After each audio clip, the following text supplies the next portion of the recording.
Sounds good.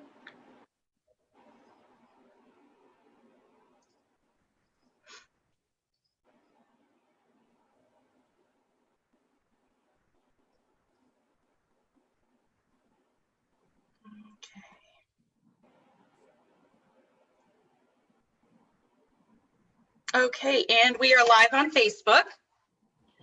All right, well, let's get right to it. We're about 2 minutes late, but that's okay. Hi, everyone. Welcome to our online home buyers webinar. I'm Fatima, buyer specialist with the Heeter Home Team at Keller Williams Metropolitan in Bedford. And I'm here today with your co-host, Marie Bernard. Hi, everybody. I'm Marie Bernard, and like Fatima, I'm a buyer specialist with the Heeter Home Team. Thank you so much for joining us today. We'd also like to give a warm welcome to Corey Bowman, a loan officer with HarborOne Mortgage. He'll be discussing a little bit more about the financing process and answering any questions you may have later on. Hey, Corey. Thanks, Fatima. Thank you for joining us. Absolutely.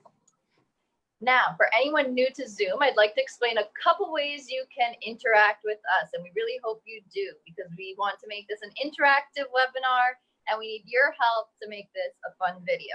So at the bottom of your screen, whether you're using your phone or your computer, there are two buttons labeled participants and chat. If you click on participants, you see your name in the top right corner. If you go over that, you'll see a raise hand button. If you click that right there, we'll be able to see that you raise your hand and that you have a question, and we'll get to you right away. If it's a question that we're not able to answer to the best of our ability in the time frame that we have right now, we will save it to the end and have Dave Heeter from our team, or one of us, Marie or I, answer those questions in a separate video. Or Corey, if it's a financial question. Yeah. Absolutely. Yeah, you guys, we'd love to hear from you. So if you're just signing on or you're coming on the Zoom or the Facebook Live, just type hi in the chat box so we know that you're watching. This is going to be a great informative video for anybody who is going to be a first-time home buyer or anybody who just needs a refresher. So Fatima, can you give us an idea of what we're going to be going over today? Yeah, so let's go over some major topics for today. Number one, we have how and where do you start the home buying process? And then what the home buying process actually looks like. Starting from pre-qualification all the way to closing. We'll be going over financing as well, the differences between customer and client, and the market and why it's a good time to buy right now. So around five major topics that we'll be going over today. Stay tuned for the end. That's a big one. So let's go right in. How many of you are renting right now? Raise your hand or type me in the chat box. Let's get an idea of who we're talking to.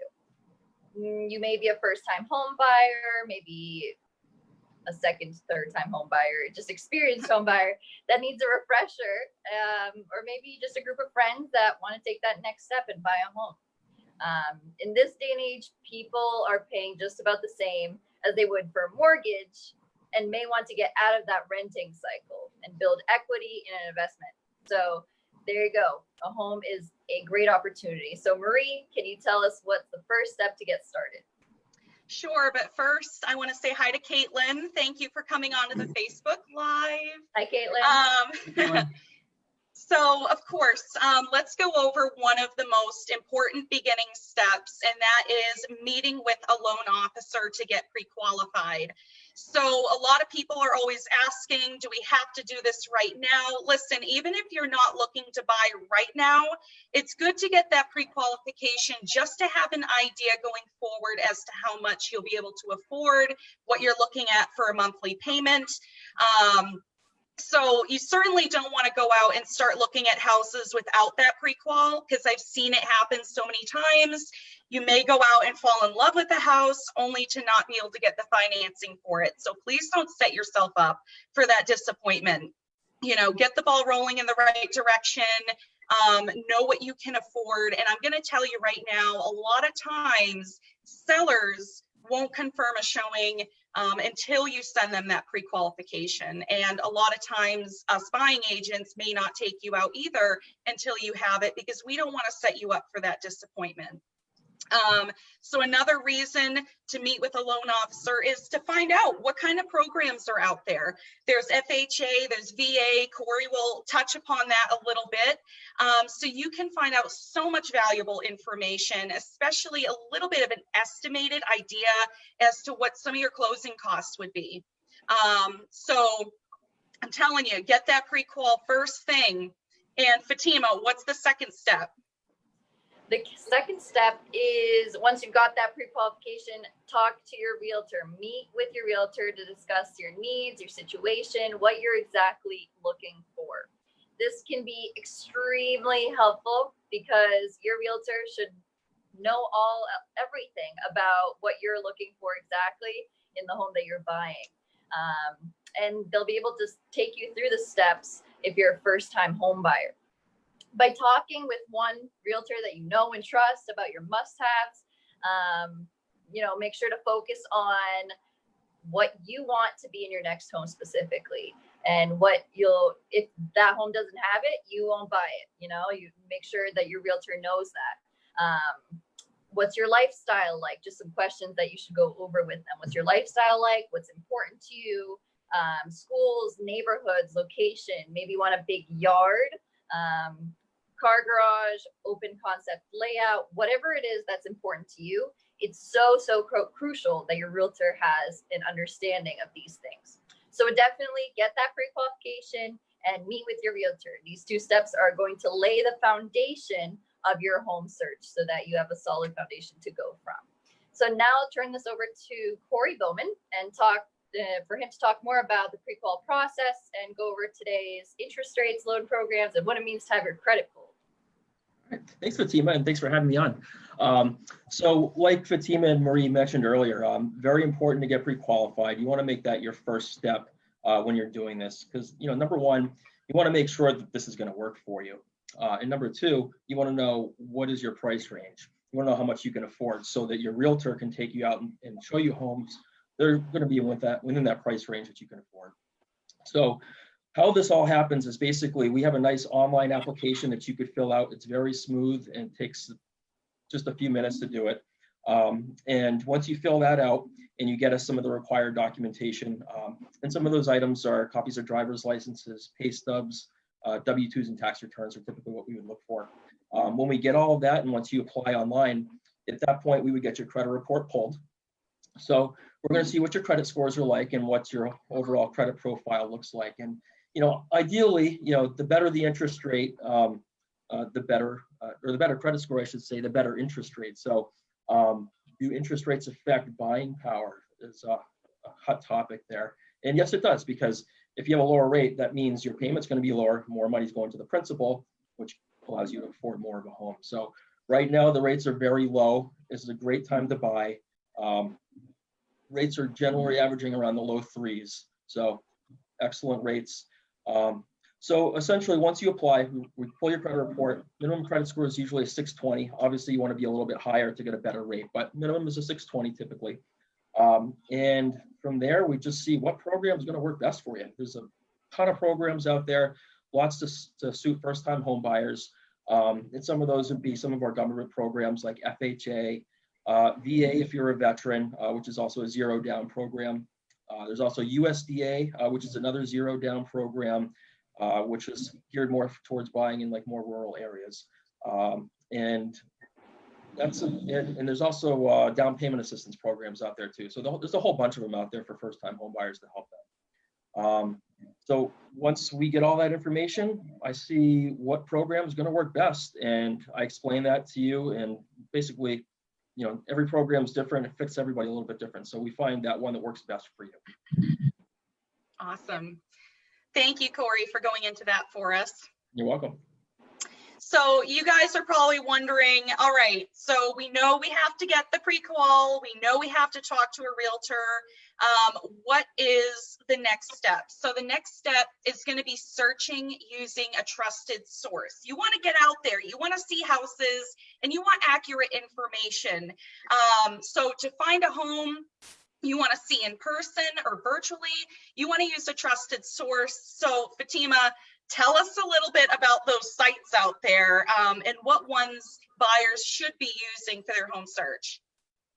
All right, so I do want to interact with our listeners, our viewers right now, just so I get a feel for who we're actually talking to. Get ready for this question. Open up your chat boxes, comment in on the Facebook Live, and answer the question, what do you use to look for houses? Bring up your chat box. Let's see. Do you use Zillow, Realtor.com, Facebook, any other site? What do you use? Paper ads? Marie, what do you usually see from your clients? A lot of times when I start talking to a new buyer, I usually find that they're looking on Zillow, that they're looking on Realtor.com. Those are the most common that I see. Yeah, unfortunately. Well, let me ask those viewers something. Just even if you didn't answer in the comment section, how many times have you looked at a house at those sites, on those sites, and found out that those homes came off the market about a week ago? It happens so often because those sites are not required to be updated by law. Unlike the MLS, which is the multiple listing service, the multiple listing service is updated every 15 minutes and has every property that's on sale within your area that's sold.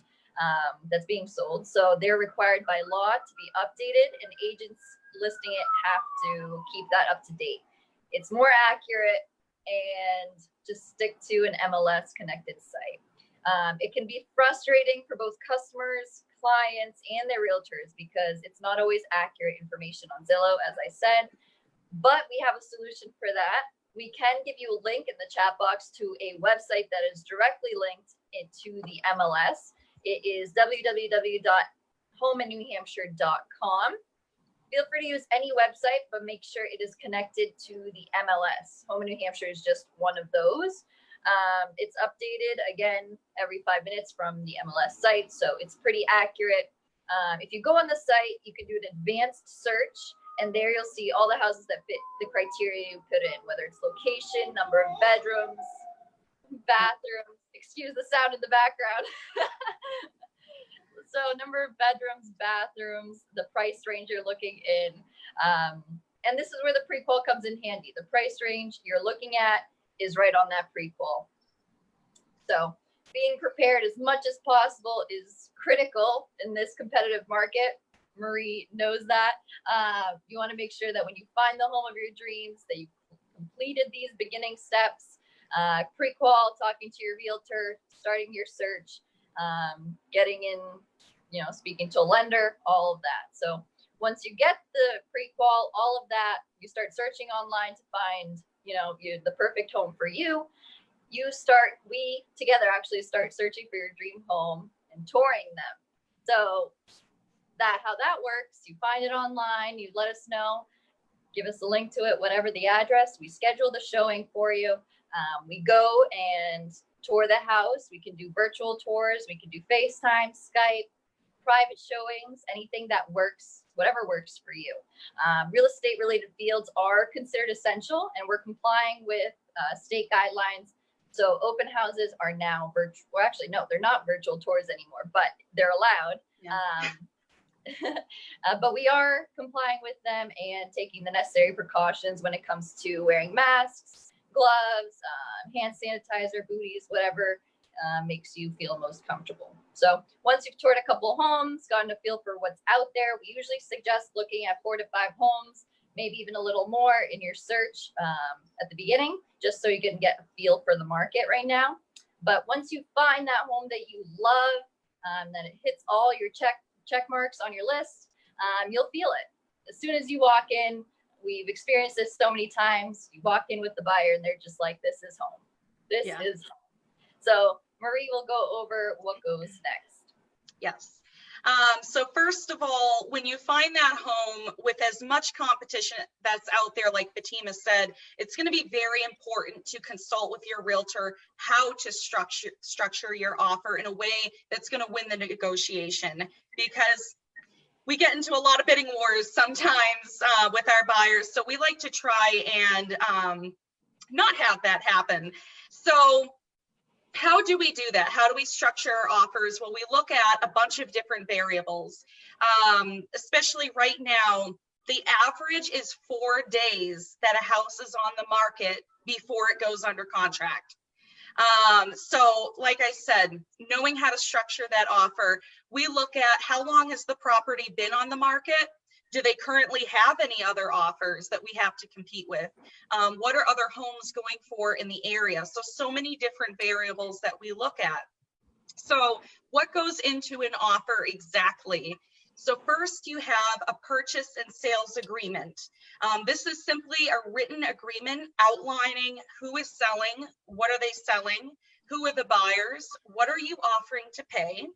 Do you want to put in an earnest money deposit? Now, don't get that confused with a down payment on your mortgage. An earnest money deposit is simply good faith money. It's showing the seller that you're serious, you want to buy the property. And towards the end at closing, that earnest money will go towards your closing costs. So basically that purchase and sales is outlining the whole transaction as a whole, and it is not effective until all parties have signed.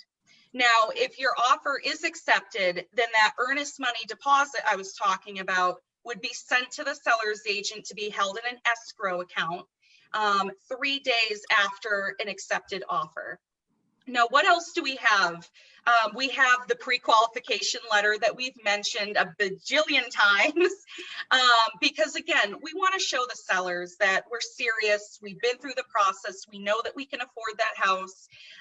So very important that we include that.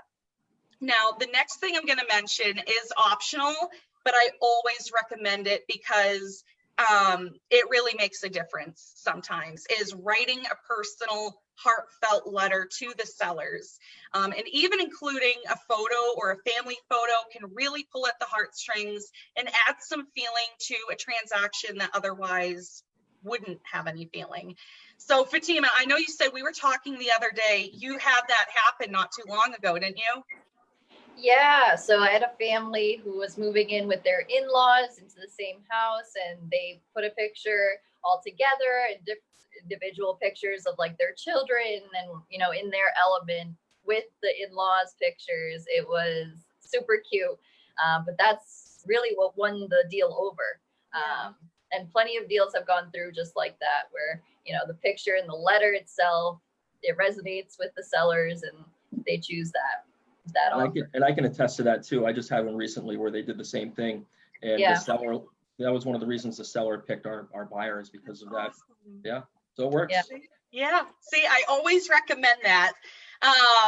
So we put all this together, we email it over to the selling agent, they review it.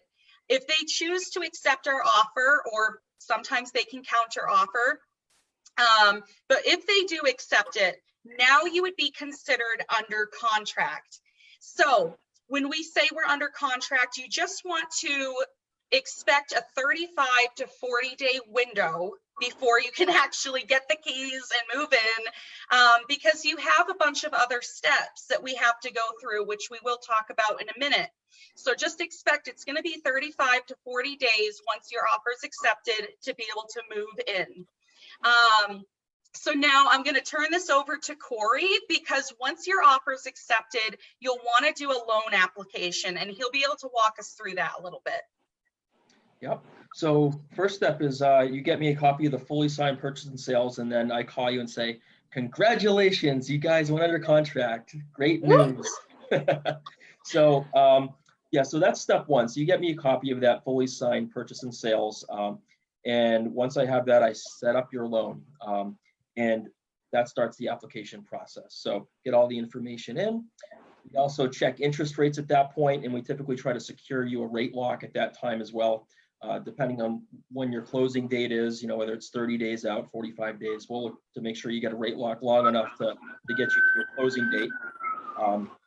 And then once we lock you in, we get your disclosures sent out to you via email, and you can sign all of those electronically.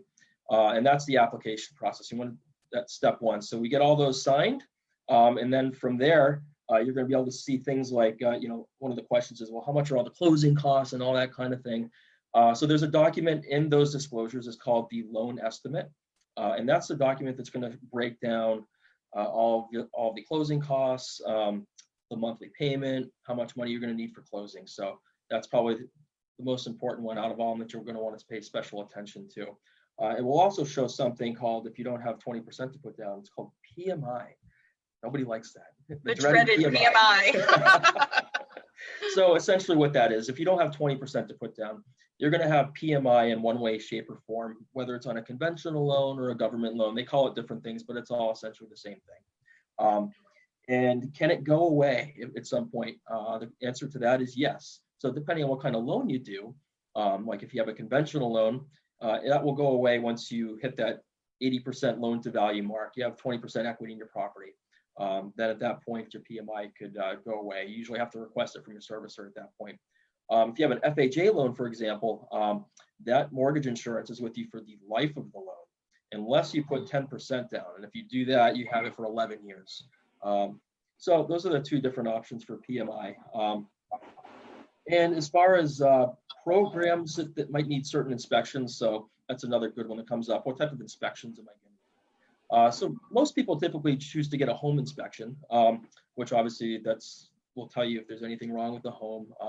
It's actually not a requirement on us, the lenders' behalf, but highly encouraged, because for the amount of money you're investing in this, you want to make sure it's a good home. But there's also other types of inspections too that could be required depending on what program you're doing. So a lot of the government programs out there would require, for example, if there was a private well on the property and that's where your water's coming from, you'll want to have a water test to make sure it's potable. Sometimes you need a pest inspection. Those are common on VA loans. So those are the two big ones you run into. And if an appraiser went out there and saw like the septic, maybe something was leaking into the yard, they might require a septic inspection. But generally the water tests and the pest inspections are the ones that come up most often with those different types of programs. Yeah, so Corey touched on inspections a little bit. Depending on your situation, you may want or need an inspection. Many people ask why. This can, just for your sake, when we can make this, for informational purposes only or part of the contingency in the offer. All depends on the situation. The inspection itself can uncover a lot of underlying issues with the home, and it can give you some further insight to the home before you buy it, which is always good. You really want to know what type of improvements or repairs are necessary or will be necessary at some point in the near future when it comes to the home. So you always want to pay attention to that. A lot of times these repairs can be negotiated with the seller in different forms. We can do money off purchase price or towards buyer's closing costs with seller's credits, or we can ask the seller to hire a licensed contractor to fix those certain things that need to be repaired in the house. There are different ways to approach it, but the inspection is usually paid by the buyer. It goes for around $400 for a general inspection, depending on what you need, whether, pest inspection or, radon test, water test, all those will be an additional cost depending on the inspector. But if you do want another video just about inspections, stay tuned. We'll be creating a series that highlights each one of these topics, and we'll be going into more depth with it. We'll have an inspector on. We'll go into more depth into the programs, loan programs, and pre-qualifications, this home search process, everything. Corey Bowman will be there. On one of the videos, we'll have Jesse from Extra Mile Inspections to go over that with us too. So go into more depth with that. So Corey, the next step is appraisals. What can you tell us about appraisals and how it works? Yeah, so the appraisal, obviously, it's different from a home inspection. Sometimes people get those two confused, but so the appraisal is the one that's definitely required for the mortgage. And that's the biggest piece of the puzzle here with mortgage lending. And basically, that's the document that's telling you what is the home valued at. You want to make sure it's worth the price that you're paying for it. And this is the thing that's going to tell you that. So hugely important. We order that right up front for you. As soon as you sign all your disclosures, then at that point, we go ahead and get that ordered and you pay for that up front. And generally, those are right around the $550 range. for most appraisals. Sometimes it could be a little more depending on what types of properties they are or where they're located, but generally around 550. And a commitment letter is another big topic that comes up as far as, what is it? So in your purchase and sales, you're going to have something called a financing contingency date. And it's very important because this is what's telling the seller that you as the borrower are able to get financing and can close on this loan and buy that house. So we want to make sure that before that date, we have all of your documentation that's required from underwriting. It's been reviewed and the appraisal is back in and has been reviewed and signed off on. Once that has happened, then we can issue that commitment letter, which you would in turn give to your realtor to show that listing agent and that seller that, yes, I am approved for financing to buy this house. So very important. Yeah, you definitely, I was going to just touch on that real quick. It's definitely very important to know that date, like Corey said, because if things fall through after that date, you could be at risk of losing your deposits and the house unless the sellers are willing to grant an extension and work with you. So very important that we all pay attention to that deadline. So. Yes, and your realtor will keep up to date with that and make sure that you definitely. But once that all of that is over, the pre-qual, the meeting with your realtor, the home search online, home tours in person or through FaceTime, whatever it may be, loan app process, going under contract, all of that is over the 35-40 days. You're getting ready for the closing table. And typically you'll have a final walkthrough 24 hours prior. Well, we have that 24-hour window. So usually it'll be right around closing time, right before. Basically, it's to ensure that the property is in the same condition as when you first saw it. At the closing table, sometimes they are doing car closings. I just had one this morning where we had our closing in cars. So everything was signed in the buyer's car, the seller's car. I had nothing to do with it. I was like, oh my gosh, this is different. But the process is done. We say congratulations. We take a picture. That's it. So if you guys have any questions, feel free to type it in the chat box. We'll answer them, whether you're on Facebook or on Zoom. Any questions regarding any part of this before we move on to customer and client relationships? Feel free to type into the live chat box or the Zoom chat box. Yeah. And the customer client relationships is super, super important. It'll help you throughout this whole process and really define, how your realtor can help you throughout the way. Okay, so I'm going to jump into it. I don't see any questions yet, but if you do have one, feel free to type it anyway. So yeah, like Fatima said, knowing the difference between being a customer and being a client is very important, especially if you're a first-time home buyer. And I'm going to tell you right now why. A customer is somebody who is not represented by an agent. They never signed any kind of agreement. They did not hire the agent. They're just simply going to be working with the agent. So we can still bring a customer out to look at property, to disclose anything that we may already know about the property. We can still write up offers and convey them. So what's the difference? And this is very important. We cannot advise, counsel, or negotiate for a customer legally. And also any confidential information that you might have, keep it private. When you have your first meeting with a realtor, if you're interviewing multiple ones, or you should see, it's called a relationship disclosure form. And that form is not a contract. We're legally bound to show it to you and go over it with you because it goes over these differences, and it explains that an agent does not owe a customer confidentiality. So anything that you think is confidential, keep it to yourself to protect your best interests. So a customer relationship is very limited. Our hands are tied in a sense. So if we go out to a showing and you're asking me my opinion on the price, or what you should do, how you should structure your offer, I can't legally help you. But in a client relationship, an agent is working for the client, and therefore they could advise you and counsel you. So a client is somebody who is signed into an agreement with an agent. Typically, it's called an exclusive buyer's agency.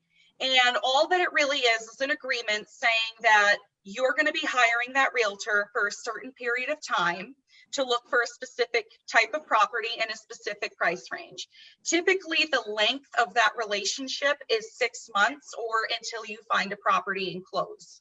Now, you can always mutually get out of that contract if you should feel that things are not working the way you had hoped with that realtor. But once you sign into that agreement, you are then in a fiduciary relationship with that agent. So it is their duty to promote and protect your best interests, to negotiate on your behalf. They do owe you that confidentiality, that full disclosure, loyalty, and lawful obedience. So I always use this example.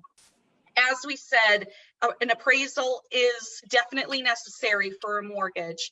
So if you've offered so much money for a property and that appraisal comes back saying that it's $20,000 or $30,000 less than value, you may want to try and negotiate with the sellers to get that price down. And an agent would be able to negotiate that with the sellers on your behalf. So by becoming a client, I really urge people to consider it because we can go above and beyond and offer you those full level services and be with you every step of the way. So we work with a customer, we work for a client. And if you have any questions about that, please don't hesitate to ask. I'm checking out the chat boxes, making sure I'm seeing any questions that come through. So just stop me if there is one. Yeah. Interrupt. Now, for anyone wondering what's going on in the market right now, that's what we'll be going over. A little bit about the price. A lot of people have been asking, what's going on? Are prices going to be dropping anytime soon? Have they dropped already? How has COVID impacted that? Well, to go over that a little bit, the prices of houses really depends on the supply and demand. And that's the huge driver of the economy. So there's nothing out there right now that says that the market will be dramatically changing and, that the prices will be coming down when it comes to that. Oops. Fatima froze. Come back to us.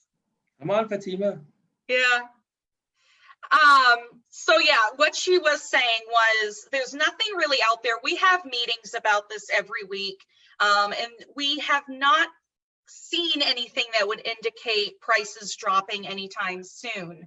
I know that a lot of people hope for that, but like she said, there are so many buyers out there right now, and we are low on inventory when it comes to listings. So there are no indications that prices are going to be dropping anytime soon.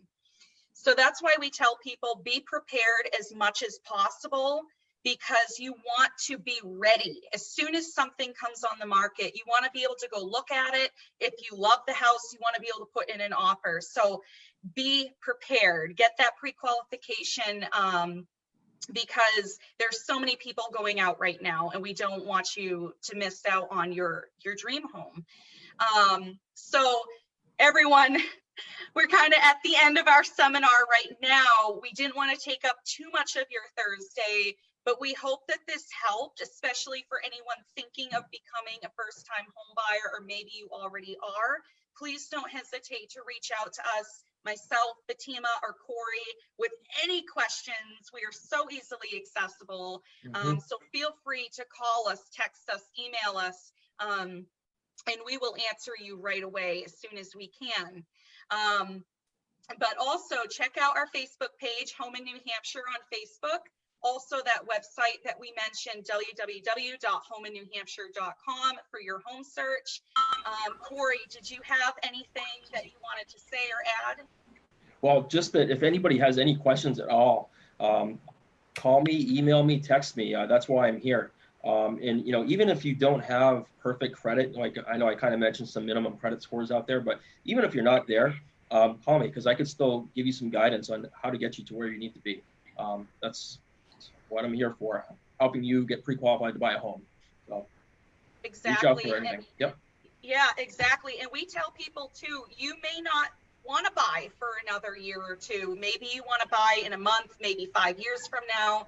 Either way, we're still here to answer questions. We'd be glad to talk to you, to help you with your long-term goals. So Fatima, did you have anything that you wanted to add? Yeah, it took me up for a bit. My apologies, but I'm sure you covered that pretty well. Now, I don't know. If you guys do have any questions, feel free to reach out to us, whether it's real estate related or not. If we can help, we're here for you. Make sure to, you know, message us on Facebook, email us. We have our contact info in the chat box. So don't hesitate to reach out. We're always here. Absolutely. All right. Thank you, Corey. Thank you, Fatima. Thank you, everyone who watched. Thanks, everyone. We really appreciate it. Stay Have a good July 4th weekend. Oh yeah, and stay tuned for next week's series. We'll start the pre-qual video with Corey, pre-qual, going over pre-qualifications and programs, and we'll see you then. Yes. All right. All right. Bye, everyone. Have a great weekend. Bye, everybody. Happy 4th. Yes.